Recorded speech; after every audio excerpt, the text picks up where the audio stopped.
Hey, and welcome to Tall Guy Rides. In this video, I'm going to give my first ride impressions and the ergonomic review for the Triumph Scrambler 400X and the pros and cons of this bike when it's compared to the Himalayan 450. Unfortunately, though the bike serves very different personas, the price point that it's available at and the capacity of the motorcycle that's around the 400cc mark do make these bikes competitors in a way.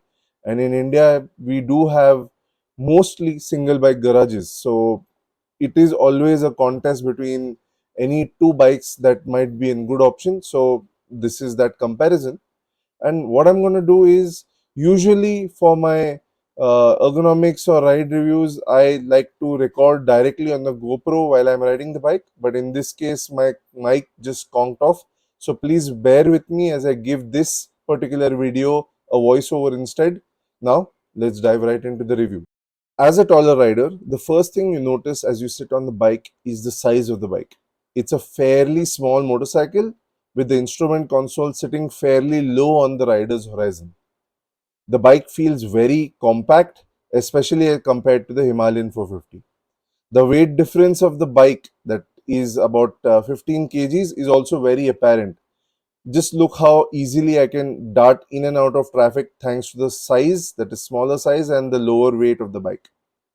Now, in terms of the engine and the power delivery, I think the throttle response is really on point when it comes to the Scrambler 400X, which makes quick overtakes much easier, and it also gave me the confidence to brab the bike into gaps in traffic, which I would normally not try with the Himalayan. I think it's something to do with the gearing of the Scrambler, which feels quick and short, and there's a lot more torque that's available at the lower rev limits compared to the Himalayan, and also the bike feels more refined in terms of the engine noises and the vibrations when it pushes up the dial when it comes to the RPM. But let's get back to the ergonomic aspect, which is what my channel or rather reviews are focused on. Let's talk about the handlebar first. The handlebar is nice and wide and provides good leverage to twist and turn the bike fairly easily on the road. For me, my arms were nice and parallel to each other, so you can kind of gauge that it's a nice and long, wide handlebar, which made riding the bike fairly comfortable for this short distance at least. As far as the height of the handlebar is concerned, I think it's comfortable for shorter rides, but I think for longer rides, one might need a pair of handlebar risers to add to the comfort factor, especially if you are on the taller side like I am.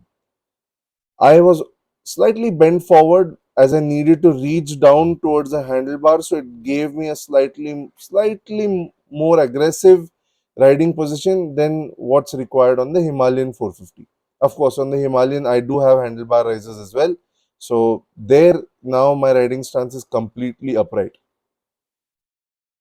Another thing that I noticed is that the length of the hand grip is on the smaller side, with my palm covering the grip end to end, and on both sides I could feel the bar end where the hand guard that is put in place was sort of annoyingly digging into my outer palm.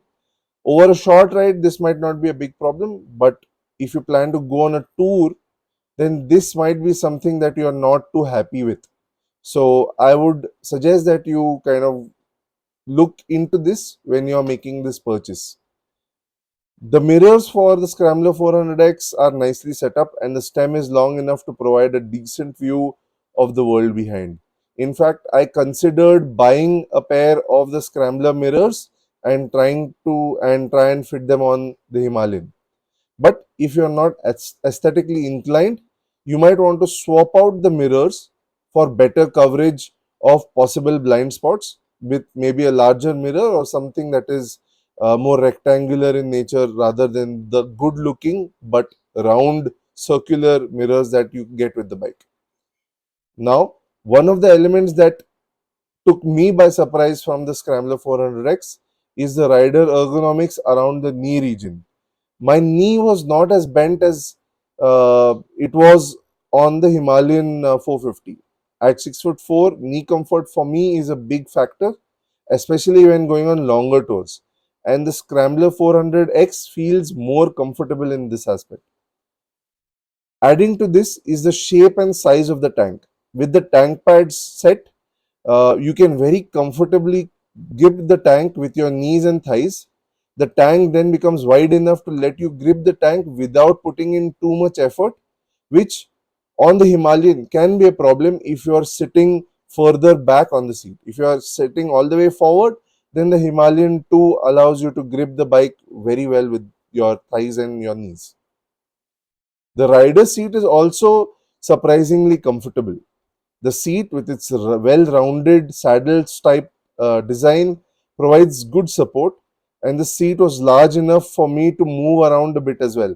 So I was able to move around about an inch, inch and a half forward and backward, which is well always a good thing. And the tilt on the seat was far friendlier for the family jewels, if you know what I'm saying, than that of the seat on the Himalayan 450. On the Himalayan, there's a bit of a decline that forces you to ride with your crotch a little bit too close to the tank, and in on the longer hauls and when you're suddenly braking, that might not be a very pleasant experience. So when it comes to Scrambler 400X, this seat, the stock seat, is pretty good. When you talk about the pillion seat, however, I think the Himalayan 450 will make pillions far happier than the seat that is there on the Scrambler 400X. Overall, I think the Scrambler 400X is a very good choice for taller riders if they don't plan on taking pillions for longer rides, tours. They don't plan on doing hardcore off-roading.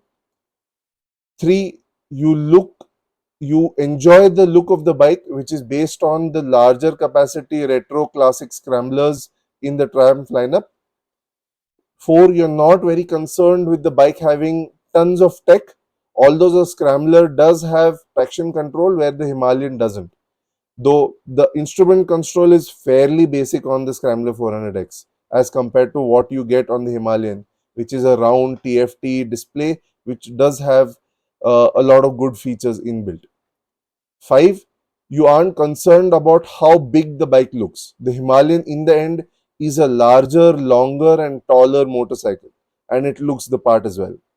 6, you aren't looking to get the ease of service and spares that you would expect from a brand like Royal Enfield. Triumph service centers aren't as numerous and widespread as RE service centers. So if you're happy to live with that, then this is a decent choice for you. Also, spares availability might take time to be as good as that of RE and other Indian brands. So if these are 2 points that you are not very concerned with, then you can consider the Scrambler 400X. And finally, point 7 is that you prefer tubeless tires, which is a big advantage in many situations. Well, that is another thing. If you are somebody who wants tubeless tires and you don't want the hassle of patching your tube and all of that stuff, and you're okay with not owning a bike that has spoke trims, which usually fare better on off-road situations, or if there's a big pothole or something on the highway, then you can go in for the Scrambler 400X. Well, that about sums up my review for the Scrambler 400X and how it stacks up against the Himalayan 450. I know this is a very over the top kind of a review, but it does clear up a few issues that uh, you might face as a person who's thinking about buying one of these bikes. So if you have any questions regarding this, please drop me a comment or you can ping me on Instagram. I'm fairly active on Instagram, so I'll get to your questions a little bit quicker over there. And if you like this video, you thought that it added value to your purchase making decision, please feel free to like the video, share the video with your friends who might be considering these two options for their next bike purchase. Until next time, ride safe, stay safe.